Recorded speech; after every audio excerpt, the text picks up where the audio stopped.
Dans la pause, notre première partie, il va être de décrire justement quelques expériences, des éléments vécus, quelques notions relativement à la gestion des urgences, en se basant en particulier sur l'exemple du lac Mégantic. Et à ce titre, la première présentation, on va avoir quelques présentations et selon la durée des présentations, vous aurez probablement l'opportunité de poser une couple de questions après chacune d'elles.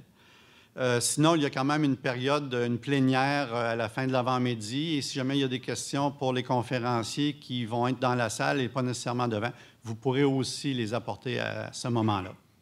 Ceci étant dit, les présentations sont de durée variable en fonction du contenu que chacun apporte. Donc, dans un premier temps, je voudrais demander à M. Dominique Dosti de venir faire sa présentation. M. Dosti est pompier à Lac-Mégantic. Il a une douzaine d'années d'expérience au niveau des Forces armées canadiennes et une douzaine d'années d'expérience aussi à combattre les incendies. Et lors du sinistre de Lac-Mégantic, justement, il a été un des membres en tête du Bureau des opérations pendant cette crise-là. Donc, il était vraiment au cœur de l'action et certainement que ce qu'il va nous présenter va être très, très informatif. Monsieur Dosti. Merci. Bonjour tout le monde. Merci de nous recevoir au nom des pompiers de Lac-Mégantic.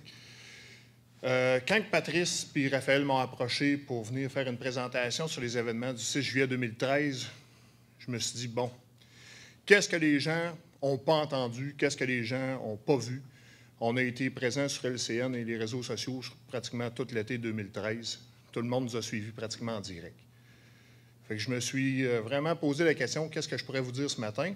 J'ai pondu un texte de 5 pages, finalement, que hier soir dans la chambre d'hôtel, que j'ai floché. Donc, je me suis dit, qu'est-ce que les gens n'ont pas entendu à la télé? C'est vraiment notre histoire, l'histoire des pompiers de Lac-Mégantic. Donc, je vais vous conter la mienne. Mon histoire du 6 juillet 2013, la nuit qui a changé la vie des citoyens de Lac-Mégantic à tout jamais. Moi, j'occupe une fonction double à la ville comme la plupart des pompiers de Lac-Mégantic.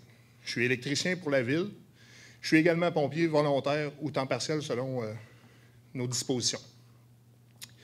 Dans la nuit du 5, j'ai été appelé à l'entour de 10 h le soir, 22 h, pour un trouble électrique sur le réseau d'éclairage de la rue Frontenac, là où les événements se sont déroulés le plus. Les terrasses étaient bondées, les bars étaient pleins. C'était une soirée exceptionnelle. Il faisait tellement beau, les gens marchaient. C'était une soirée là, qui allait rentrer dans la mémoire comme étant une des belles soirées d'été. Vers minuit, j'ai terminé mon travail. Je me suis rendu chez moi et je m'installais pour la nuit. C'est là qu'on a eu le premier appel. D'habitude, les appels qui rentrent de 911 sont vraiment clairs. On a une adresse, la nature de l'appel, puis le nombre d'équipes qui sont appelées sur les lieux. En tout, 23 appels ont été envoyés dans les 5 premières minutes. Des appels d'origine feu de forêt, écrasement d'avion. Vraiment, les gens ne savaient pas qu'est-ce qui se passait. Par la suite, je suis sorti de sa galerie. Je me suis dit, je vais toujours bien le voir. J'habite à 900 mètres du centre-ville. J'ai été envahi par une chaleur et un son indescriptible, de fer tordu, des sifflements, des explosions. Étant de nature survivaliste, dû à ma carrière militaire, j'ai déjà demandé à ma conjointe d'évacuer avec les enfants. Je le savais que c'était grave. J'ai tenté de me rendre au centre-ville avec mon véhicule, mais impossible. Tout le monde fuyait. Impossible de me rendre en véhicule, j'ai donc rebroussé chemin. J'ai stationné mon véhicule chez moi et je suis descendu à la course. En arrivant à la caserne est déserte. Les camions sont déjà sortis, mais pas de pompiers en vue. Les gars ont fait instinctivement ce qu'ils font. Ils ont commencé à évacuer le centre-ville. Donc, je suis parti. J'ai trouvé de mes hommes. On s'est formé une équipe. On est parti faire l'évacuation. Au total, personnellement, j'ai dû défoncer au moins 50 portes. Évacuant femmes, enfants, personnes âgées et également personnes intoxiquées. C'est la place où il y a des bars. Il fallait aussi faire affaire avec les gens qui cherchaient des proches. Imaginez-vous un mur de flammes d'à peu près 500 mètres de long par 400 mètres de haut.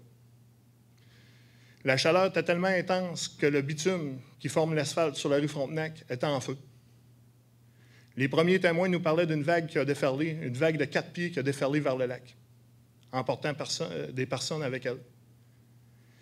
Au total, le train contenait 6 100 000 litres de fioul, communément appelé du sulfur sweet du Dakota. C'est un pétrole brut, supposément de consistance comme une mélasse, mais dû à l'ajout d'agents, était devenu beaucoup plus liquide, beaucoup plus volatile. Donc, on a évacué les gens. Ensuite, chose qu'on ne fait jamais, on a battu en retraite. Ça a été dur à avaler. On a été obligé de contrôler nos hommes parce que, de nature à vouloir aider les gens, les pompiers, on est toujours appelés à aller, coûte que coûte, sauver les gens. Il a fallu contrôler nos hommes, puis on a battu en retraite l'autre côté de la rivière. Parce qu'à ce moment-là, on était sûr qu'on perdait la ville.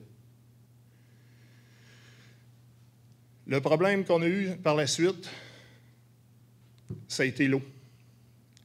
Dans les 8 premières minutes, 31 bâtiments ont été complètement rasés de la surface de la terre.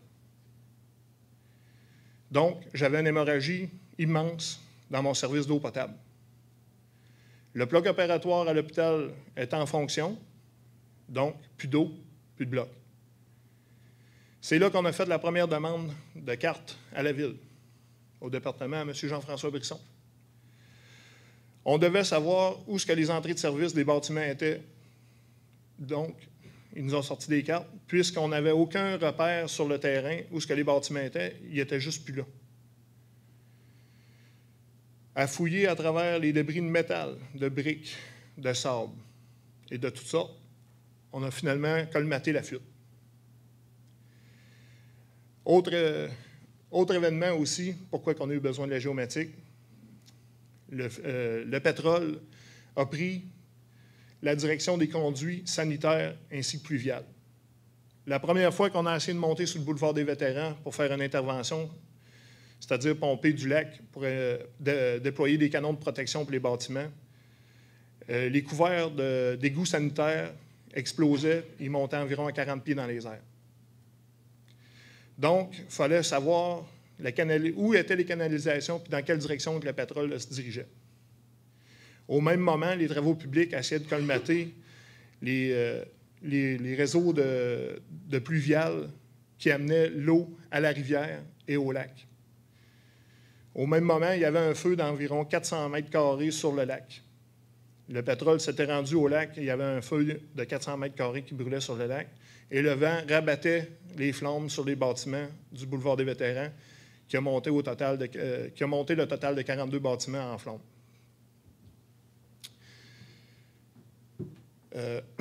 Excusez, j'essaie de me rappeler un peu tout ça, puis sans faire jouer l'émotion. Les choses qui nous ont marqué cette nuit-là, c'est le bruit. Le bruit et l'odeur. C'est indescriptible. Vous l'avez probablement tous déjà vu sur la vidéo, mais être là et le vivre, encore aujourd'hui, c'est difficile. Par la suite, on a évacué le secteur de Fatima. Encore une fois, on a fait une demande à la géomatique pour avoir les adresses civiques de tous les bâtiments de Fatima. Car le panache de fumée déferlait sur le secteur de Fatima, on a été obligé d'évacuer 2000 personnes.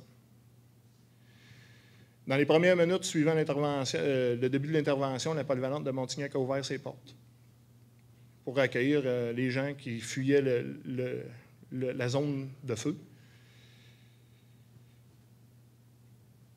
Je m'excuse. Je suis en train de revivre mon 6 juillet.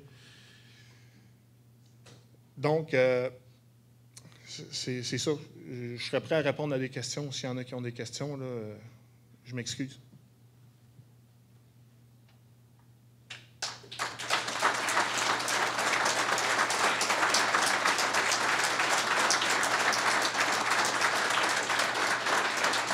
Merci.